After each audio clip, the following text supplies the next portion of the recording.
বিসমিল্লাহির রহমানির রহিম। আসসালামু আলাইকুম। সবুজের ছোঁয়ার পক্ষ থেকে সবাইকে স্বাগত জানাচ্ছি। আপনারা কেমন আছেন? আশা করি ভালো আছেন। আমিও আল্লাহর রহমতে ভালো আছি। তো প্রতিদিন তো পাখির ভিডিও দিতে পারি না, আজকে আমি পাখির ভিডিও দিয়েছি। পাখির পরিচর্যা আমি কিভাবে করি আর কিভাবে যত্ন নিই সেটাই আজকে আপনাদের সাথে তুলে ধরব। আমি একদিন পর পর পাখির পটির ট্রেটা পরিষ্কার করে দেই, পানিটা পরিষ্কার করে দেই, খাবারটা পরিষ্কার করে দেই। পাখিগুলোকে আলো বাতাসের মধ্যে রাখি। 7 দিন পর পর আমি কলমির শাক দিই, যে কোনো শাক দিই, ডিমের খোসা দিই, সিদ্ধ ডিম দিই। আর 1 মাস পর পর 15 দিন পর পর আমি ভিটামিন ওদেরকে পানির মধ্যে মিশিয়ে দিই।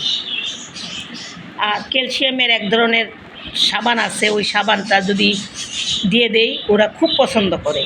তো ওইটা আমি কমই দেই, কারণ মাঝে মাঝে আমি কলমির শাকটাই বেশি দিই। ওইটাতেও ক্যালসিয়ামের ঘাটতি পূরণ হয় ডিমের খোসায়, এবং সিদ্ধ ডিমে ক্যালসিয়ামের ঘাটতি পূরণ হয়। তাই আমি ওইটা খুব বেশি একটা কিনি না। আর বাসাটাকে পরিষ্কার পরিচ্ছন্ন করে রাখি। ওরা কিন্তু বাসার ভিতরে বিভিন্ন রকমের নোংরা আবর্জনা ঢুকিয়ে নোংরা করে ফেলে, আমি ব্রাশ দিয়ে সেগুলো পরিষ্কার করে দিই। এভাবে আমি পাখির যত্ন নিই। আর আজকে দেখাবো আমার কয়টা বাচ্চা বড় হয়েছে, কয়টা তা দিচ্ছে, এটা আমি আপনাদের সাথে শেয়ার করব। তো মাশাআল্লাহ, একটা দুইটা তো 19-20 হয়, কম বেশি হয়। এখানে আমার একটা ঘটনা আছে, এখানে আমার 5টা বড় পাখি আছে। তো ভেবেছি 3টা মেয়ে পাখি, একটা মেয়ে পাখি এখান থেকে সরিয়ে দেই। তো একটা মেয়ে পাখি এখান থেকে সরিয়ে অন্য খাঁচায় দিয়েছি। এই যেটা সরিয়ে দিয়েছি সেটাই যে একটা বাচ্চা দিয়েছে সেটা আমার জানা ছিল না। তো পরের দিন এসে দেখি একটা বাচ্চা নিচে পড়ে আছে। তো আমি সাথে সাথে তুলে বাসার ভিতর ঢুকিয়ে দিলাম। দেওয়ার পরে দেখলাম কোনো পাখি এটার ভিতরে যাচ্ছে না। আর যে পাখিটা আমি সরিয়েছিলাম সেই পাখিটা ওই খাঁচার ভিতরে এমনভাবে ছটফট করতেছিল, বের হয়ে আসবে, কি করবে না করবে দিশাহারা। তখন হঠাৎ আমার সেন্স ফিরেছে যে এই পাখিটা যদি এই বাচ্চাটা দিয়ে থাকে তাহলে তো মা পাখি। তারপরে দ্রুত এই পাখিটাকে সরিয়ে আবার ওই জায়গায় দিয়ে দিলাম।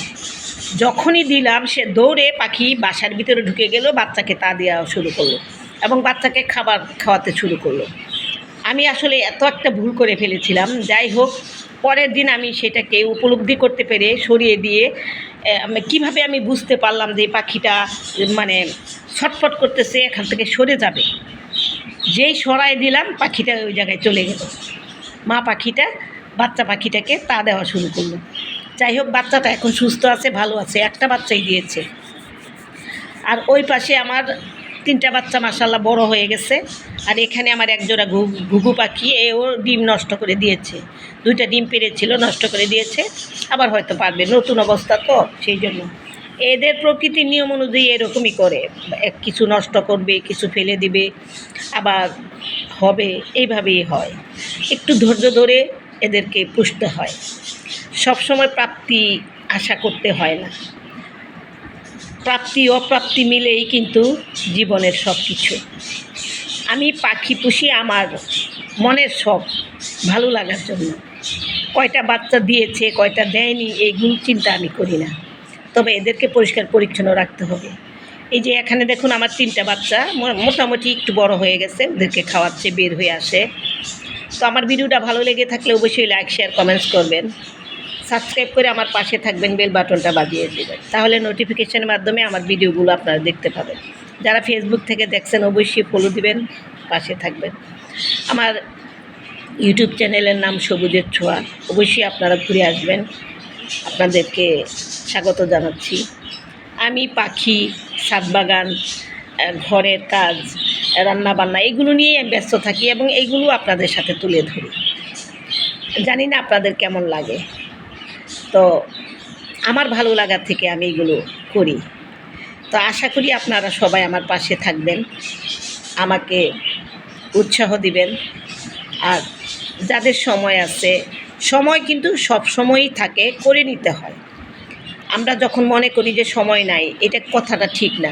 সব সময় একটা সিস্টেমে যদি চলি আমরা, তো সব কিছুই কিন্তু আমরা করতে পারি। আমাদের মনের শান্তির জন্য, ভালো লাগার জন্য এই সময়টা আমরা বেছে নিতে পারি।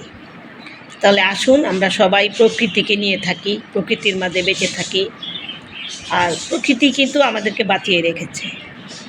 আর এইগুলো দেখলে কিন্তু খুব ভালো লাগে, এই পশু পাখি এগুলো দেখলে খুব ভালো লাগে। আমার ছাদের উপরে কবুতর আছে, ওরাও আবার ডিম দিয়েছে, একজোড়া বাচ্চা দিয়েছিল, বাচ্চাগুলো ইঁদুরে খেয়ে ফেলেছে।